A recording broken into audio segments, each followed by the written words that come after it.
was accomplished by executive order. Executive order, right, Yeah. right, which today has been used, Right. right. Yes, I have a but, question about luggage. Okay, how much luggage was each person allowed? Was there a limit on this? what they can carry, Yeah, okay. so basically two a person.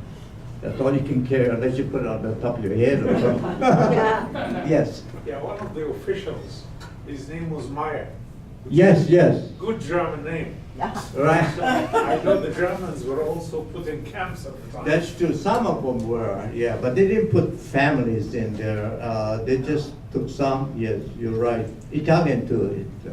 Yeah. But they did wholesale, you know, send them to Yeah. relocation camps, yeah. But of course, you could see somebody as being Japanese. It's difficult to identify somebody as Yeah. German. Yeah, Right. that's right, yeah, but just by looking at, you know, they already have their prejudice, yeah, right?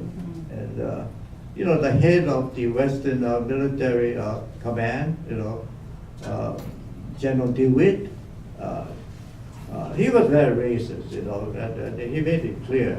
He said, a Jap is a Jap. You know, even though they're citizens, you can't trust them, you know, they're still loyal to the emperor, right? So, yeah. But you know, you did have people that resisted, you know, like in the bill from the Justice Department, he tried to oppose it, but yeah, their voices were not heard, you know, eventually, yeah. So, yes. You had mentioned that they didn't actually set up schools for them, and the people who were actually in the camp had to make the schools. So for the educational materials too, how did that work? Like Good, especially yeah. high school students. Right, good question. Repeat the question, sir. Yeah, the question is, you know, the internees had to build their own school and had to get their own materials, you know, and you know, where they get it. And they always lacked it. Some outside people donated, you know. Some Americans were very generous and donated books, but they were never enough. So, you know, like high school, you have lab, you know, science lab, and they didn't have equipment. The blackboard, they created their own blackboard, you know, they didn't have that, yeah. So they were missing a lot of things, but they did as best they could, but outside donations did come in, which helped, yes. Yeah. Further question, sorry. Were they able to get degrees or things like that? So like high school diplomas, because if you didn't have that, you need to get a GED once you were out, I would assume. I don't think they had a GED then, they just said Yeah, right. This is 43, 44, so, Yeah. but they did have graduations.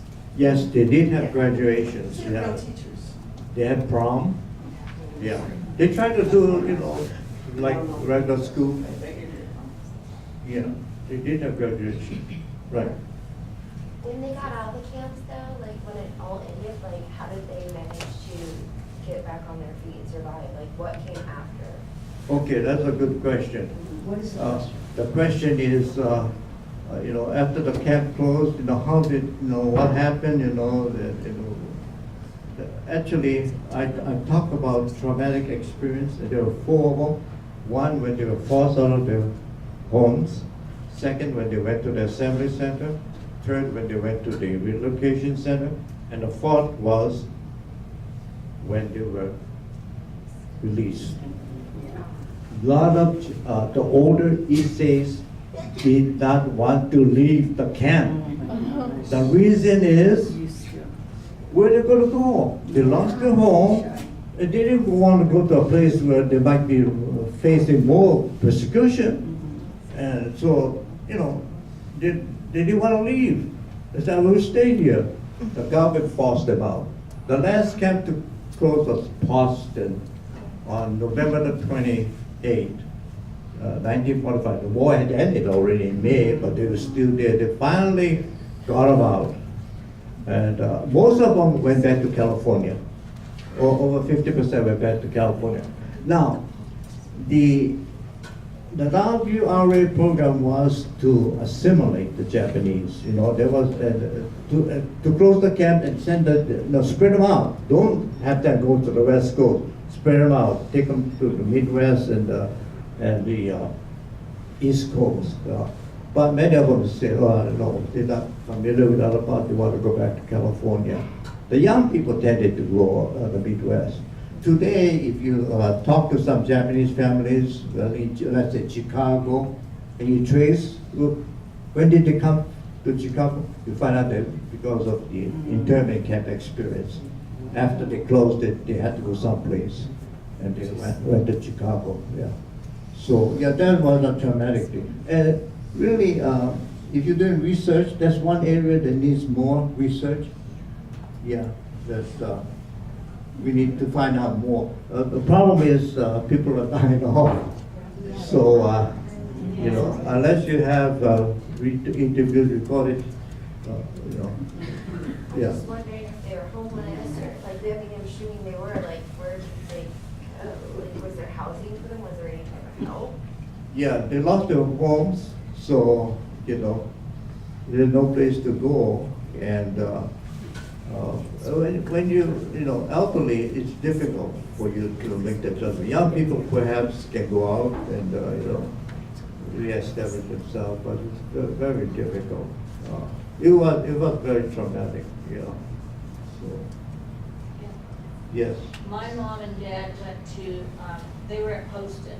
Oh. They went to Utah.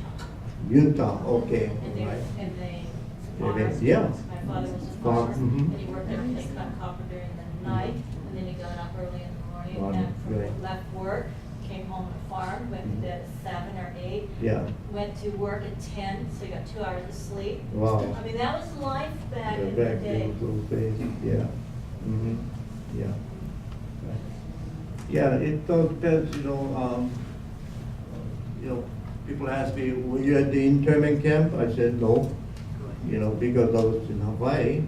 And at that time, we comprised 37% of the population. There were 158,000. You know, the mainland United States had 127,000, right, Japanese Americans. There are more Japanese Americans in Hawaii, 158, with 37% of the population. If they moved us out, the economy would collapse. And we were integrated into the society too.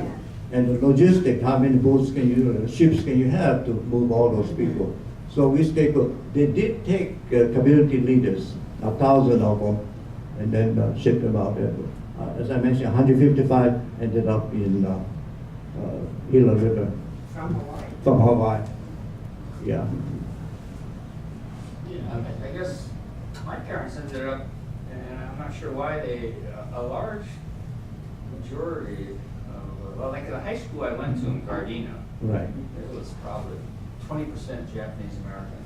And so I'm not sure why they all ended up going there, but there was a large. Yeah. community This of tendency Japanese to Americans. cluster together, you know. Yeah. And that's, yeah. Yeah, strawberry fields. Right. But I think they told me that they ended up first in some kind of Japanese school where they were all, you know, Mm. living for a while, and then Right. they just kind of, did Yeah. a lot of farming around there. Yeah. But the one question I had was, and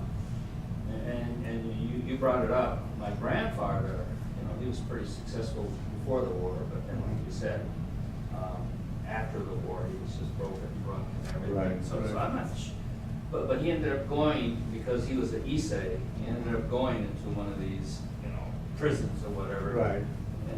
But when he came out of there, he was just devastated, and I'm not sure, well, what did they end up doing at these prison camps in terms of interrogating and whatever they did, they just kind of. Yeah, the psychological damage, you lose your purpose. Yeah. Evelyn's relative, he was a businessman and he was running from Hawaii. He got taken away. The family stayed in Hawaii, but he went to one of the detention camps. And when he returned after the war, he was a broken man, never the same. Yeah. You take a person and you take his purpose in life, his business, it's gone, Psychological damage was very great, yeah. Yes, Carolyn? One of my relatives was a Buddhist priest on the island of Kauai. Mhm. So he was one that was whisked off to an FBI camp in New Mexico.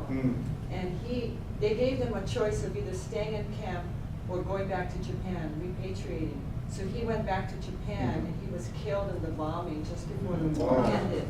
So he never came back to his family. His wife my aunt and so Yeah. the wife and the daughters were still in Kauai. Mm. I also want to make another point. Remember, these camps were in the desert.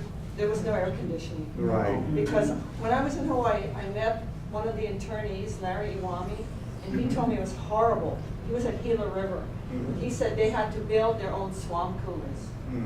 because he was an engineer. And I Right. thought, building a swamp cooler? I can't imagine how they had to find parts to Yeah. build one. Yeah, That's it's how bad it amazing, was. they put together things, yeah, right.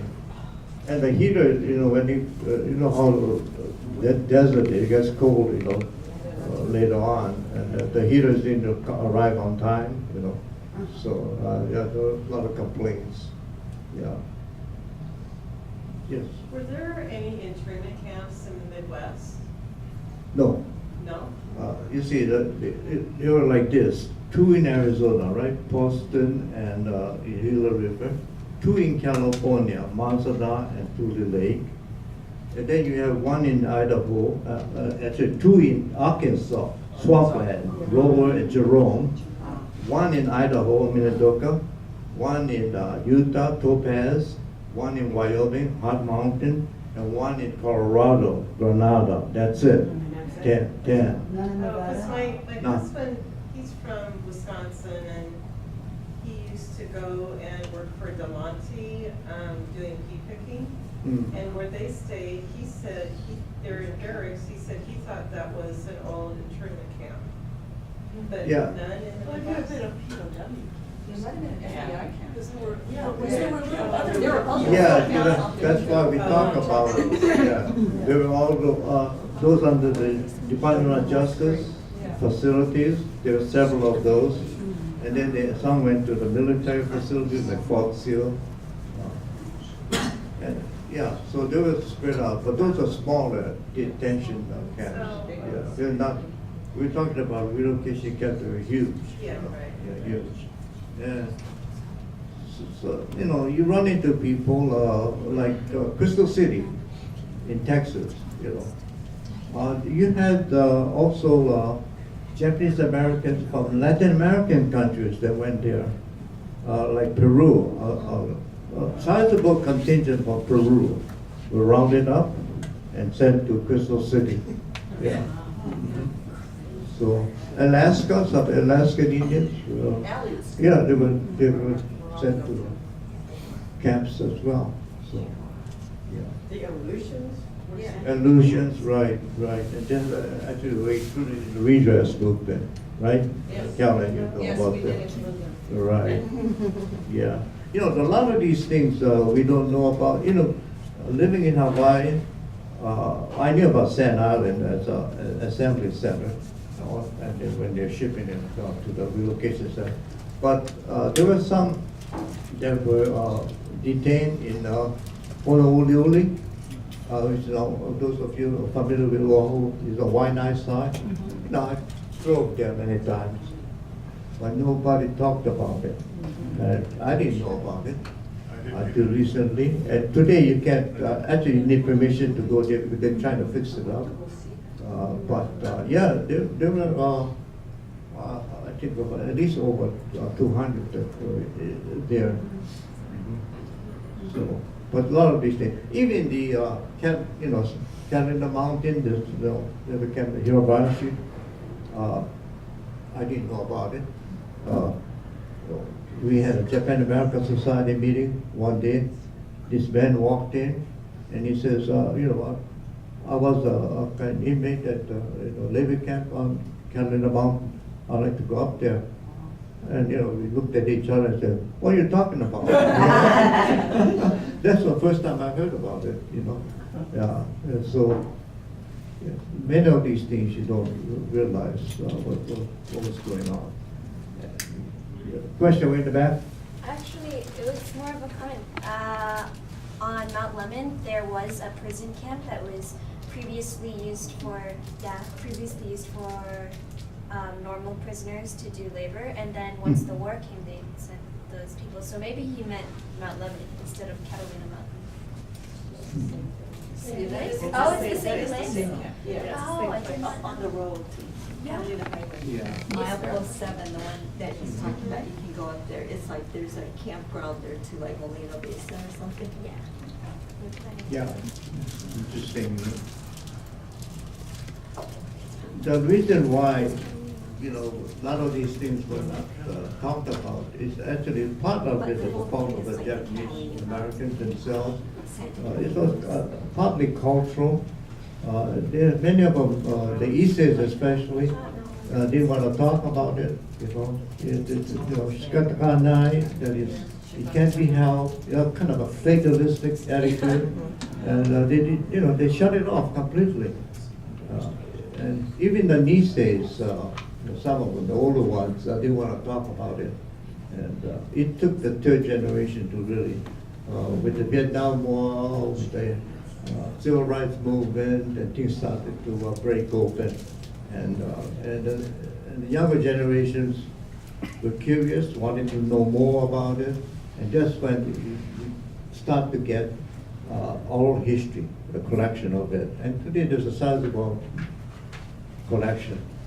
Even the University of Arizona has some. But Dejo is a very elaborate collection. Cal State Fullerton and so places, yeah. So now we know a lot more, yeah, of what took place. But yeah, the Japanese Americans for a long time didn't want to talk about it. You know, it was too painful, and yeah. But it took you know, younger generation to want to discuss these things. Liam, why don't you mention the Japanese American National Museum? Oh, in yeah. LA. Right, We right. have a terrific exhibit. Yeah, and if you want to see a barrack, Yeah. they actually have a barrack. Yeah. Where is it? At the, LA, down south LA. Near Little Tokyo. Mhm. In Little Tokyo. Yeah. Tucson or No, Los Angeles. Los Angeles, right, downtown Los Angeles. They have a lot of artifacts from the. A lot of camps. artifacts, yeah. That barracks come from Hartwell. Smithsonian has it too. Smithsonian has a barrack too. And you go third floor on the American Museum of History. I was surprised they have a nice Japanese American thing. And then we were looking at display, and all of a sudden my eyes got hold of a picture there in the display, and there was Evelyn's parents' grocery store of Picoy, right there, you know. Yeah, the Smithsonian on the third floor. Yeah. It's a permanent exhibit, right? Yeah. But yeah, you want to see one of those barracks, you go to that museum in LA. Yeah. Yeah, it's So, really good. yeah, then you realize what the barracks looked like, or what it was. Yeah, right. Yeah, so you got to get a feel. And if you go to some of these, you know, like Mazanaos or that, I think you get a feel for it. Yeah, there are no, very few buildings, but I think you can see, you know, what happened. You get a feel for it as you walk around. Mazanaos probably is the best of all the. I think it's designated now as kind of a historical. They're rebuilding it too. Yeah, they're building, right. What's a National Park Service here? Yes. Yeah, National Park Service, right. Uh-huh. They still have the guard tower and the guard. And, you know, National Park Service has done a great work. Even the Catalina, you know, one there. Got to know Jeffrey Burton, he was the National Park Service, and he did archaeological work at Mazanaos, and he did a lot here at Catalina, yeah. So, but yeah, so at least there's something to. Otherwise, people don't look into it, they would just, destroy everything, right? But a lot of research still going on, but we do have a sizable, collection now, especially of all history, But I mentioned that actually the assimilation part, still I think needs to be done. What's going on? Any other questions? Yes. Do you know much about the newspapers that were published at camps? What? The newspapers that were published at Newspapers, okay. Boston had their own newspaper, and also Gila River, Boston Chronicle and Gila River, I forgot the name. They were in mimeograph form. In those days, the younger folks don't know what mimeograph is. The administration allowed, pretty much, they could do what they want. They did have control, of course, who they employed, if things got out of hand, they did. But generally, they let, the Japanese Americans do what they want, And these were people that already had worked on Japanese language newspaper. Right. So they had a journalistic background, Do you know if they published a paper up at the Carolina camp? Good question, I don't know. I don't think there's any. I know about the Gila River. Yeah, okay. Yeah. Those are bigger camps. Yeah. Yeah. Right. Yeah, all the relocation camp had, paper, Right, But I bet if you could find a diary from that time, maybe that would be really. Someone wrote a memoir of Manzanar. Well, there's actually several of also films as well, right. And, yes, so, we're listening together. Now, we can generalize from the two relocation camps in Arizona. We can generalize because all the camps were very similar, in desolate, desert, or high mountain areas. So the condition, except for the two Arkansas one, they were just about the same, Now, there are individual differences, I'm not saying that they're all the same, but in general, there were similarities. Boston did have a riot too, and that was because of the Kibe and Nisei friction there. And also a lot of friction between Issei and Nisei. They made a mistake when the administration, when they tend to favor the Nisei, English speaking, and they're familiar, the American way, so they put the Nisei into all the leadership position, and the Issei were left out. And they were really angry. I mean, they were leaders of their community before Pearl Harbor, and now they don't have their role, and they really complain about it. And that was part of it. And the Kibe and the Nisei problem, one pro administration, the other pro, camp, that friction there. And it resulted in a riot. Happily, in the case of Boston, they did not call the MP. So there are nobody got hurt, They just jailed the so-called perpetrators. But they resolved it. They said, well, we're not going to beat up the Kibe called these Nisei that allied themselves with the administration, they call them Inu. The derogatory term dog. We use pig, right? It's a pig, it's a derogatory term. But they use dog, Inu, to show that, they're not our folks. They're working with the administration. So there was conflict along the line. So it was not all harmony and peace, okay? The vast majority did go along, They didn't create waves, but there were some disturbances, yeah. And so, and I think someone brought up the fact that, not all of them swear loyalty to the United States. About 4,700 going back to Japan. And in fact, during World War II, the SS Curzon, a Swedish ship, took some of these Japanese back to Japan. And then after the war, about altogether, I think about 4,700 returned back to Japan. And even some Niseis renounced their American citizenship. And the reason is their parents, the Issei wanted to go back to Japan. And now they didn't want to break up the family, right? So Nisei made that agonizing decision to renounce U.S. citizenship so they can stay with their parents and went back to Japan. Some of them changed their mind when they're back to Japan and said, "Oh no, I want my American citizenship back," and they did get it back.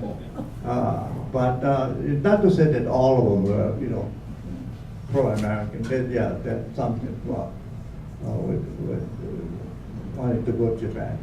Yes. Have there been any attempts to escape from the camps?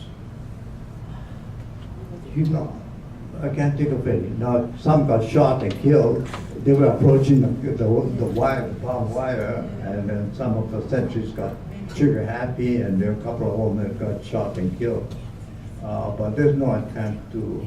Because I know some Germans did try to escape. Yes, from the camps. right. I know the one in Arizona where they went to the Gila River and they found they was down the river. Those are field They built a boat, yeah. Have you seen that musical Legion? You did? You have any comments about it? No, I haven't. Yeah. Well, you heard about it. No. So that's why. You want to say something about it? Oh, well, that's a play about the Japanese American internment camp. Oh. About Legion. Okay. A Legion. Okay. Yeah. Yeah, I heard about it. Well, where they kind of went over a little bit of the friction. Right. Yeah. There's three types of friction between the Japanese American and the administrators administration, and then the conflict between the Issei and the Nisei, and then the Kibi and the Nisei, the ones that aligned with the American, Japanese American citizens. Yeah, those are the three conflicts. Okay, I think we're getting too close to the time. Yeah. I just wanted to say that we are going to post your article on our website after you send it to me. So go to our website if you want a copy of the article. Okay. Somebody I'll just do that. asked me. Okay. So thank you for attending.